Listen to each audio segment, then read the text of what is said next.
Hello everyone. कल हम BSc third year में एक टॉपिक डिस्कस कर रहे थे, हैजार्डियस इफेक्ट ऑफ टॉक्सिकेंट्स। इसमें हमने कल पेस्टिसाइड्स क्या होते हैं, उनका क्या रोल होता है, उनसे क्या क्या दुष्प्रभाव हैं।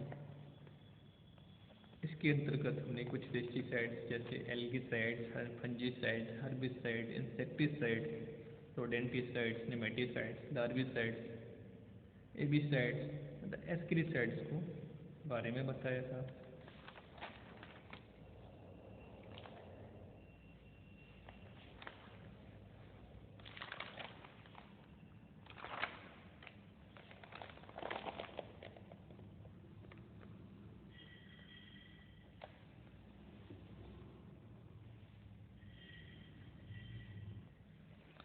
Fungicides, systemic fungicides, insecticides.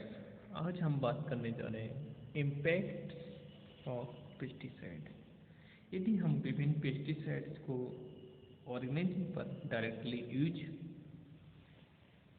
कर रहे हैं तो इफेक्ट ऑर्गेनिज्म पर न केवल इतना टॉक्सिक इफेक्ट पड़ता है बल्कि इनसे कई इकोलॉजिकल इफेक्ट भी पड़ते हैं। जैसे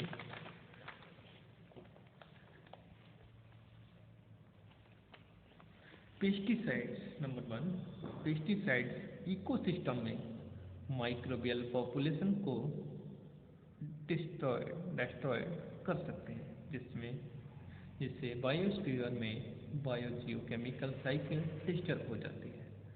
माइक्रो ऑर्गेनिज्म के निकल जाने से अमोनिफिकेशन, नाइट्रिफिकेशन एवं डीनाइट्रिफिकेशन की प्रोसेस बंद भी हो सकती है, जिसकी वजह से हानिकारक मटेरियल का एक्यूमुलेशन होने लगेगा जो इकोसिस्टम में मौजूद अन्य जीवित प्राणियों को डिस्टर्ब करेगा। मतलब अगर हम किसी पेस्टिसाइड, इंसेक्टिसाइड्स का यूज, हर्बिसाइड्स का यूज कर रहे हैं तो जो इंसेक्टिसाइड्स होते हैं या पेस्टिसाइड्स होते हैं वो केवल एक पर्टिकुलर स्पीशीज पर ही वर्क नहीं करते। जब हम अपनी फसलों में किसी भी केमिकल्स का यूज करते हैं तो उसका काम पर्टिकुलर एक स्पीशीज पे नहीं होता है। वो जितने भी इंसेक्ट होते हैं या छोटे छोटे माइक्रो ऑर्गेनिज्म होते हैं वो सभी को मार देता है। लेकिन जो छोटे छोटे माइक्रो ऑर्गेनिजम्स होते हैं वो डिफरेंट साइकिल्स चलाते हैं जो हमारी सॉइल होती है उसके अंदर। जैसे जिससे वो मर जाएंगे तो क्या होगा, जो भी चेन है वो रुक जाएगी। और क्या होगा, इकोसिस्टम में जो हानिकारक गैसेज हैं या हानिकारक एलिमेंट्स हैं उसको वो डिग्रेडेबल नहीं कर पाएंगे। इसलिए इससे इकोसिस्टम प्रभावित होगा। नेक्स्ट, कई टॉक्सिक केमिकल बायोलॉजिकल सिस्टम में कई इम्पोर्टेंट फंक्शन को दबा देते हैं। जैसे पेस्टिसाइड के यूज से फोटोसिंथेसिस की क्रिया बंद सी हो जाती है, जिससे इकोसिस्टम में ऑक्सीजन की कमी होने लगती है और निश्चित रूप से इसका प्रभाव सभी प्राणियों में पड़ता है। मतलब जब ऑक्सीजन प्रोडक्शन नहीं होगा, फोटोसिंथेसिस की क्रिया नहीं होगी तो ऑक्सीजन रिलीज नहीं होगी। जब ऑक्सीजन रिलीज नहीं होगी तो जितने भी एनिमल्स हैं उनके जीवन के लिए, जीने के लिए ऑक्सीजन की अत्यंत आवश्यकता होती है। जब फोटोसिंथेसिस की क्रिया नहीं होगी, मतलब वो स्लो हो जाएगी, तो ऑक्सीजन जो उससे निकलेगी वो भी काफ़ी कम मात्रा में निकलेगी। जब कम मात्रा में निकलेगी तो जो ऑर्गेनिज्म हैं उनको प्रॉपर वे में ऑक्सीजन नहीं मिल पाएगी, जिससे इकोसिस्टम प्रभावित होगा। नेक्स्ट, कभी कभी ऐसे टॉक्सिक केमिकल्स उन स्पीशीज पर जमा हो जाते हैं जो आर्थिक महत्व की होती हैं। इनके जमा हो जाने से मनुष्य उन्हें कंज्यूम नहीं कर पाता है। इंसेक्टिसाइड्स के ज़्यादा उपयोग से तालाबों और झीलों में मिलने वाले पानी ना तो पीने के मतलब का रहता है और ना ही सिंचाई के मतलब का, और ना ही पिसीकल्चर के लिए उपयोगी होता है। मतलब कुछ केमिकल्स को हम जब स्प्रे करते हैं या फील्ड में छोड़ते हैं तो वो पानी के साथ साथ कभी कभी तालाबों, जैसे आपने पेस्टिसाइड का यूज किया, बरसात हो गई, तो वो आपका पेस्टिसाइड्स है, इंसेक्टिसाइड्स है, वो तालाबों, झीलों आदि में भी पहुंच जाता है, जिससे जो पानी था उसका, तालाब का, वो कैसा हो जाएगा, दूषित हो जाएगा। किसके कारण? पेस्टिसाइड्स के यूज के कारण। तो जो तालाब के अंदर फिशेज हैं या माइक्रो ऑर्गेनिज्म्स हैं या डाइएटम्स हैं, तो उन पर क्या होगा, इसका प्रभाव पड़ेगा, इफेक्ट पड़ेगा, जिससे वो या तो उनकी डेथ हो जाएगी या उनका जो फिजियोलॉजिकल एक्टिविटीज़ हैं वो स्लो पड़ जाएंगी, जिससे क्या होगा, पिस्सीकल्चर यानी जो मछली पालन है वो भी नहीं हो पाएगा। नेक्स्ट, रेसिस्टेंस की वैरायटी के उपयोग से इकोसिस्टम में स्पीशीज के कंपोजिशन में चेंज आने लगते हैं, क्योंकि केवल पेस्ट रेसिस्टेंस वैरायटी ही सरवाइव करती है और मल्टीप्लाई करती है। Next, bio accumulation.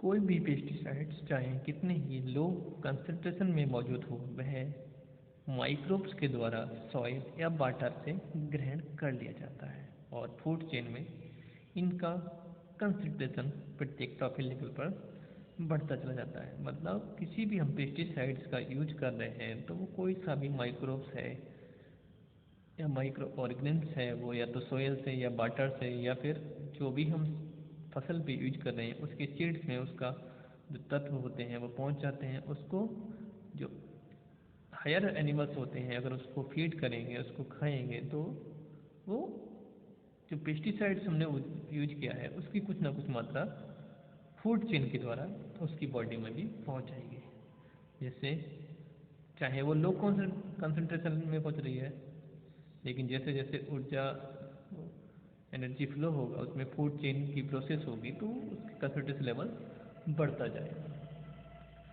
Other risk, अगर पेस्टिसाइड्स के बिना किसी प्रतिबंध का यूज होता रहेगा तो उससे कई अन्य प्रॉब्लम डेवलप हो जाएंगी। कुछ समस्याएं इस प्रकार है। Number 1, सिनर्जिस्टिसिटी antagonistic. सिनर्जिस्टिसिटी, दो या दो से अधिक केमिकल्स का मिला जुला रिएक्शन होता है। उदाहरण के लिए यदि हम डीडीटी के साथ एल्ड्रिन या डाई एल्ड्रिन का उपयोग करें तो दोनों का मिश्रित प्रभाव और भी ज़्यादा टॉक्सिक हो जाता है, यही सिनर्जिटिसिटी होती है। और यदि यह प्रभाव ज़्यादा टॉक्सिक न हो तो इसे एंटागोनिस्टिक एक्शन कहा जाता है। मतलब जब हम एक केमिकल्स के साथ दूसरा केमिकल मिक्स करके अप्लाई करते हैं तो उसका प्रभाव ज़्यादा होता है। जो ज़्यादा होता है, जब ज़्यादा होगा प्रभाव तो उसको बोलेंगे सिनर्जिसिटी, और जब कम होगा तो उसको बोलेंगे antagonistic. Next, interaction with clinically administered drugs. कुछ टॉक्सिकेंट्स जैसे oregano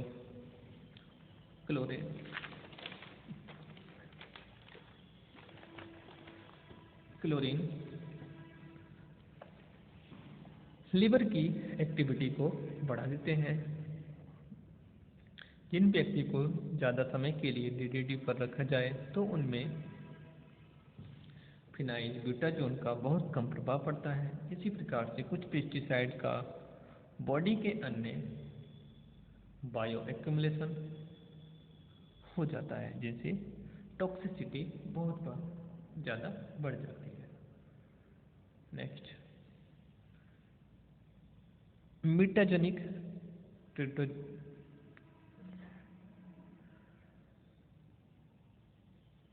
टेरोजेंट carcinogenic action.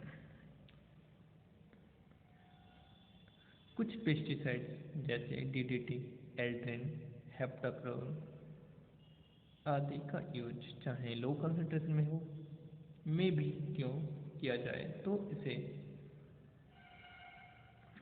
Malignant tumours या कैंसर की संभावना बन जाती है। मतलब जो डीटीटी है, एल्ड्रिन है, हेप्टाक्लोर है, अगर हम इसको भी लो कंसंट्रेशन में, एक तो होता है हाई कंसंट्रेशन में ज़्यादा मात्रा में यूज करें या फिर कम मात्रा में यूज करें, इससे क्या होता है जो मेलिजेंट ट्यूमर्स होते हैं, कैंसर्स हैं, उनकी संभावनाएं बनी रहती है, चाहे कम मात्रा में करें या ज़्यादा मात्रा में करें।